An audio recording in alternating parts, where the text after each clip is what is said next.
Hey friends, we're gonna do a different revisiting video than usual. I edited together some clips of my girlfriend playing Pokémon X. Just note that I have edited out any stuttering and unnecessary parts that would have made the video longer than it already is. We'll add a few little extra things at the end of the video. Enjoy. Hey friends, I'm using Maisie's 3DS to play Pokémon X because I don't have my own with me right now, but I will play on mine later. And I wanted to have May in the video. Hi, that's my finger. That's her profile? I am currently I'm doing Professor Oak's challenge on Pokemon X. So it's basic stuff and battle. It died in one hit! Oh, this was a critical hit! Oh my god. So the controls are very simple. When you use the D-pad to move, you walk side to side. You walk in a grid. Like so. Like the old Pokemon games on the DS and Game Boys. Yes. But if you use the circle stick? The circle stick, which mine is very broken because my stepdad messed it up. You actually move on in 360 degrees with roller skates. Yeah, which is really fun, by the way. Here, I'm gonna show you a trick. Oh, that was not as cool as I thought. Oh, you have to learn the tricks. I'm gonna stop the video. All right. There are multiple menus to go through. First is the online menu. There you can battle, trade, shout people out, make friends. Your profile, game sync. Here are all of your friends and people who are passing by. You can access the internet from here. And then there's the main menu, which allows you to access your Pokemon, Pokedex, your ID, your bag. It lets you save. This is how it works. This is what the save icon looks like. And the options, which you can all access from this bar down here as well. So you don't have to activate it. The menu after this is the Pokemon Amy menu, which utilizes the touchscreen. Here you can interact with your Pokemon through play. When you press play, this is my Pidgeot, Rusty. You can also do all of this in Pokemon Sun and Moon and Ultra Sun and Ultra Moon, which we will get to that in another video. If it has limbs or like 4 arms, it can actually hit the limb icon. I only have 2 Pokepuffs right here, which will give me an excellent opportunity to show off one of my favorite mini games in this game. There are multiple mini games, but through my experimentation, the best one. Oh, that's what happens when you raise your Pokemon's affection enough. That gives you all sorts of benefits in game. Berry Picker is a good one. So is Tile Plus, but the best one is Head It. I'll go on easy mode just for demonstration purposes. Okay.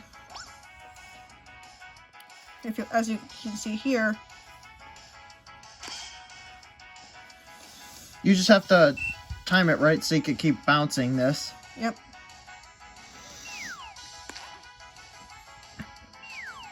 And when you string enough together, you can actually go into a combo, and all of your points are multiplied by 2. I swear there was like an infinite mode of this. There is an infinite mode, but that'll take too long because I could play this minigame for hours. The fact that I'm on easy mode and says that I'm doing this is because I'm doing this for, again, demonstration purposes. Nice work, sweetie. Shoot. Lost my combo. But that happens every once in a while. That's why it's for demonstration purposes. I'm supposed to mess up. So that's what happens when you do mess up. I hope I can get it. Dang it! I can never get that big ball of yarn. That's okay. And you get Pokepuffs, which you can use to raise your Pokemon's friendship by feeding them. And you can also interact with other people's Pokemon this way. Because your Pokemon will actually, passerbys and friends will actually show up in Pokemon Amy. Wait, really? Yeah, like this Sylveon right here, which is actually your Sylveon, Dylan. Actually, I didn't know that before this video. Yeah, you can also customize your space here, like I did. You can have, there's all sorts of furniture items. You can switch Pokemon, and you can decorate. When your Pokemon is very, very happy, they'll, instead of having to showing a Pokepuff icon over them, they'll have a music note indicating that they're happy. So the next one is Super Training, which is the biggest pain in the butt sometimes. But here you can use sandbags and such like these, which none of them are useful right now, to train your Pokemon's stats, like as an easy form of EV training. As you can see, you can just tap the Pokemon here, and it'll hit the punching bag here. And see, I just got another one. And to demonstrate what the punching bag does, oh, there's another one, an HP bag. Oh, your special defense needs Jesus. Well, so does your special attack, so... You should show off that minigame. Why are you sleepy? So that's what happens when you hit a punching bag enough. And the stats will raise. But then there's another minigame that you can access, which is a pain to deal with. But I will be showing off just this one. Again, for demonstration purposes. Plus, it is a pretty fun minigame. Sometimes. Unless you're doing that Magnezone stage, which I have struggled to get past. You're only doing the Magnemite stage, you're fine. Yes, that's exactly what I plan on doing. The entire point is to use the touchscreen to hit the targets, to get points, which will eventually defeat the balloon. And when you get far enough, you'll actually get all sorts of really cool rewards for it, like evolution stones and such. Especially in Super Training level. Here, let me show you using Tails here. I'm not gonna do a mini game here, obviously, but in Secret Super Training level 1, you can actually get evolution items for your Pokemon. But it takes a lot of time and effort, as well as some RNG to get it. And that's basically Super Training. You can do this for basically every Pokemon, and it'll raise their evolution, and it'll raise their stats. And finally, for this section of the video, or at least this sort of stuff for the video, will be covering the Pokedex.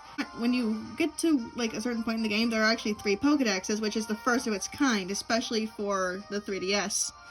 Because a similar concept is used in Pokemon Sun and Moon, where there are 3 to 4 different Pokedexes that you can fill out, as well as the National Dex when you become champion. So this is the very first area of the game, Central Kalos.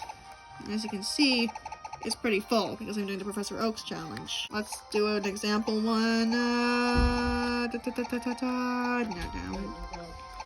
What can I use as an example? I don't have Furret. I thought Furret was in this game. I don't have it yet. Pikachu, as an example. It is a Central Kalos Pokemon. In the Central Kalos Pokedex, as you can tell here.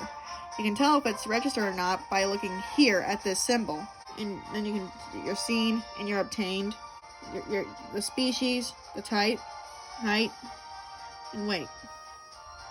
As well as its dex number.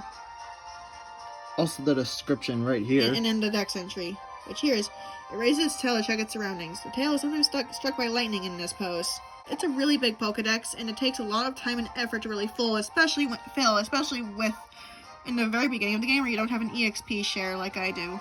Not like I don't yet, because of my Professor Oak's challenge, I can't challenge the first gym leader yet. And then there's the standalone city where the first gym leader is located, Viola. While I'm on the topic of towns, here's Uverway. Oh shoot.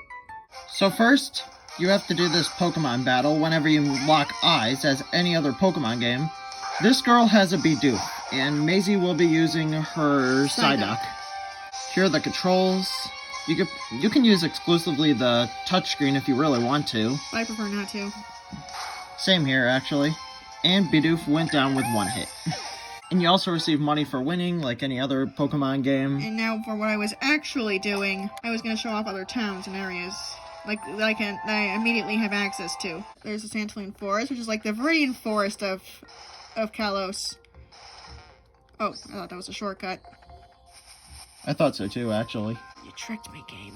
We've been Speckledorfed. And there's Avant Trail, which is Route 2, which is where you get your catching tutorial. Your catching tutorial starts around here. So expect that, across the bridge. And there's Aqua Cork Town. I believe in this area you get your first Pokemon. Yes, it is. This is the not this. This exact table is where you Get your first Pokemon? get your first Pokemon, and you actually sit right here during that cutscene. This is where you have your first rival battle. And then there's Route 1, which is just a straight shot, and Vanville Town. The most important building in this area is your house, which in this case, Calum just moved to Kalos from Kanto. Calum is the main character, by the way. Serena, if you choose the female This is your avatar. This is your mom's room. That's not important. But this is the only time where we actually see the parent have a room in the house, and the player has the entire upstairs to himself. This is bad. You can just sit on it and not lay down in it. Dead console. Rip. And this surprisingly modern TV. In the beginning, you actually have to change out of your pajamas using this mirror. So expect that. This part has absolutely no purpose, as to my knowledge. A computer. How long has this cup been sitting here? Why do you have this pillow on your floor, Calum? You just moved in. How is there already mess? And that's basically the areas of this game. Okay, so May literally just discovered this. So, look at Calum. Like, pay attention to Calum. I'm gonna save the game. His pencil is bigger than his hand. So that was all the gameplay that we recorded. Both of us have just a few more comments on the game itself. My only real issue with the game is the frame rate. When you turn on the 3D, the game could get super laggy, especially in triple battles. How do I say this in the briefest possible way? The story is like a Jenga made of wet toilet paper. It sucks more than Kirby in a Golden Corral. It is drawn out and generic. And the fact that I am sitting through this story for the third time in a row, it's gonna drive me crazy. Okay, sweetie. You need to grab a glass of water, okay? But I am gonna come back to Ranger on Team Flare. You can't stop me. So, Team Flare, okay? They are the stupidest, pettiest people in the history of Pokemon. Hey, want to start a new life for $5 million? Oh, you haven't? Nah, you can't join. We don't like your vibe. Whoa! Off. And what's more, Lysander, his reasoning makes about as much sense as Tom and Jerry, Willy Wonka and the Chocolate Factory. That movie. It makes no sense. It is petty. It is forced. It is contrived, and it probably parallels the Holocaust. Whoa! Off Team Flare. Personally, I don't really have that many problems with this game. It's just a really good first outing for Pokemon on the Nintendo 3DS. I'm giving it a solid 8 out of 10. You might not want to play it if you want a great story, though. Ultimately, it's hard for me to rank this one. It's not the best Pokemon game, but it's also the first one I ever played. With the rose-tinted glasses on, I'd say it's about an 8 out of 10. But without it, and if I look at it objectively, and taking the ideas of others into consideration, I'd consider more of a 6 or 7 out of 10, maybe 6.5. That's fair. Also, Flush Ribbon Kitty.